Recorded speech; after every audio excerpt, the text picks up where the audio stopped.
नमस्कार मित्रमैत्रिणी. आज आपण श्री संत बाळूमामा आदमापूर येथील भंडारा उत्सवाबद्दल माहिती पाहणार आहोत. चला तर मग माहिती जाणून घेऊया.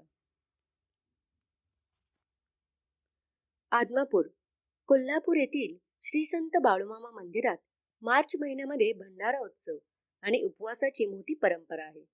2026 मध्ये बाळूमामांचा उपवास 9 मार्च पासून सुरू होत असून 15 मार्चच्या सुमारास उपवासाचे दिवस आणि भाविकांची गर्दी शिगेला असते. या काळात महाप्रसाद, भजन आणि प्रवचनाचे आयोजन केले जाते. बाळूमामांचा भंडारा उत्सव आणि उपवास मार्च महिन्यात साजरा केला जातो. भाविक या काळामध्ये कडक उपवास करतात, ज्यामध्ये फळे, दूध, खारीक आणि चहाचे सेवन केले जाते. आदमापूर येथील बाळूमामांच्या समाधी मंदिरात दक्षिणाभिमुख लाखो भाविक दर्शन घेतात. बोला बोला बाळूमामांच्या नावाने चांग भलं या गजरामध्ये परिसर दुमदुमतो. या उत्सवामध्ये महाप्रसादाचे भंडारा विशेष महत्व असते, जिथे भाविकांना अन्नदान केले जाते. भंडारा यात्रेच्या वार्षिक सोहळा निमित्ताने दरवर्षी पहाटे भाकणूक भविष्यवाणी करण्याची परंपरा आहे. ही भाकणूक अनेक वर्षापासून सुरू असून यामध्ये कृष्णात बाबूराव डोने, पुजारी वाघापूरकर हे बाळूमामांचे भविष्य कथन करतात.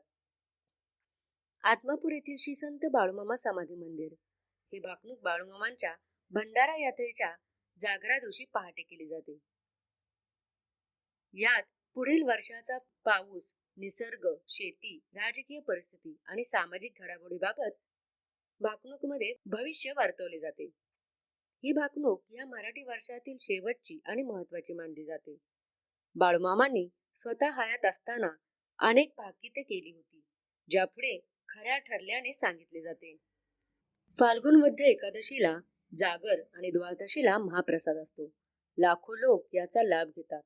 त्रयोदशीला पालखी, घोडा सह मिरवणूक मरगुबाई मंदिरात जाऊन गावभर फिरून विहिरीवरून मंदिरात येते.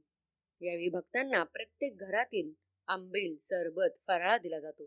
ढोलाच्या गजरात, गगनभेदी आवाजात भंडाऱ्याच्या उधळण्याने एका आगळ्या वेगळ्या मांगल्याची प्रचिती येते. सकाळी 9 ते दुपारी 4 वाजेपर्यंत हा कार्यक्रम चालतो. लागलीच अमावस्या आलेली असते, तर गुढीपाडवा या दिवशी बकऱ्यांच्या कळपात लाख घालण्याचा कार्यक्रम केला जातो. ही भाकणुकीबद्दल माहिती होती. आता आपण संत बाळूमामांबद्दल माहिती पाहूया. आदर्श कर्मयोगी संन्यासी बाळूमामा स्वच्छ पांढरे धोतर नेसलेले, पूर्ण हातोप्याचा शर्ट, डोक्याला तांबडा रुमाल म्हणजेच फेटा, पायात कोल्हापुरी कातऱ्याच्या चपल्या, मेंढ्या राखण्यासाठी हातात काठ, सुमारे 5.25 फूट उंची, प्रमाणबद्ध बांध्याची शरीर यष्टी, निमगोरा सावळा वर्ण, रेखीव नासिका, प्रमाणबद्ध चेहरा, भव्य कपाळ आणि भेदक दृष्टी अशी मामांचे दर्शन असे. पादस्पर्श दर्शन कोणीही घेत नसत, दुरूनच दर्शन घेत. नेहमीच्या सहवासातील लोकही जवळ जाण्याचे धाडस करत नसत. जोधळ्यांची भाकरी, उडदाचे डांगर, मूग उडदाची आमटी, हरभऱ्याची आंबाड्याची पालेभाजी, वरणा पावट्याची उसळ व शेवग्याच्या शेंगांची आमटी हे मामांच्या खास पसंतीचे पदार्थ. योग्य प्रकारे ते अल्पाहारी होत. संत बाळूमामा कानडी आणि मराठी भाषा उत्तम बोलत. भक्तांशी ते त्यांच्या बोली भाषेत संवाद करत. शिकलेल्या शहरी माणसांशी शहरी भाषेत बोलत. सामान्य धनगराप्रमाणे त्या व्यवसायास आवश्यक ती सर्व कामे करत असत. असामान्य विभूती असूनही मामा अगदी साध्या राहणीचे होते. दर एकादशीचा उपवास फक्त द्वादशीला स्नान करून उपवास सोडत. त्यांच्या कपड्यांना कधीही घामाचे दुर्गंधी येत नसे. कपडे स्वच्छ धुतल्यासारखे असत. त्यांच्या चपल्यांना ऐन पावसाळ्यात सुद्धा चिखल लागत नसे. त्यांना भक्ती प्रेमाने चाललेले भजन फार आवडते. नाटकीपणाची त्यांना चीड असे. ढोंगीपणा, अनाचारी वृत्ती आणि अंधश्रद्धा यांना त्यांचा प्रखर विरोध असे. बाळूमामा क्षणात समोरील माणसाचे अंतःकरण जाणत. त्यांना सर्व योगसिद्धी अवगत होत्या. त्यांची वाचा सिद्धी होती. ते त्रिकाळ ज्ञानी होते. त्यांना धन, मान आणि संसार सुखे माती समान वाटत. ऐन तारुण्यात मामांची आज्ञा न पाळल्यामुळे त्यानंतर मामांनी संसाराचा विचारही केला नाही. जगाचा संसार हाच आपला मांडला. आपल्या घराण्याचा धनगरी पेशा सांभाळून मी आणि माझे अंतरंगातून झाडून संन्याशासारखे तुकोबा आणि नाथांसारखे राहिले. मामांजवळ आपला व परका असा भेद नव्हता. सर्वांना मामा आपलेच वाटत. इतरत्र श्रद्धावान माणसे आपला खरून निधून संतांच्या भेटीसाठी त्यांच्या गावी जात असतात. बाळमामा धनगर स्वरूपात पुण्यवान गावाच्या रानात शिवारात येत असत. त्यामुळे त्यांचा लाभ फार सुलभपणे होते. मात्र एक गंमत होती. काही वेळा काही दर्शनार्थींना ते अतिशय शिव्या देत असत. माणसांची श्रद्धा तपासणे, अभिमान अहंकार झाडावयास लावणे आणि त्यांची संकटे नष्ट करणे असा तिहेर हेतू त्या शिव्या देण्यामागे असे. पण पुण्य नसल्यास माणूस मामांपासून दूरच राहत असे.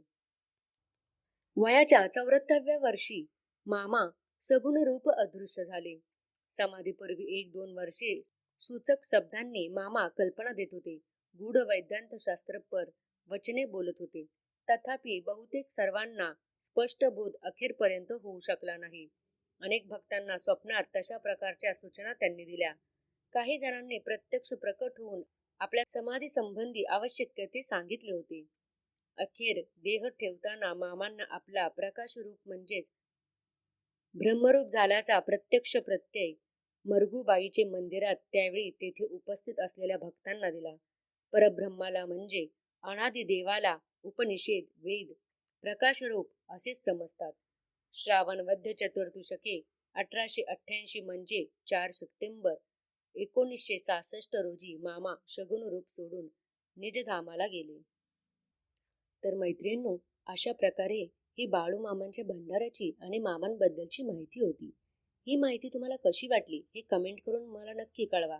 आणि बोला सर्वांनी, बोला बोला बोला बाळूमामांच्या नावाने चांग भलं.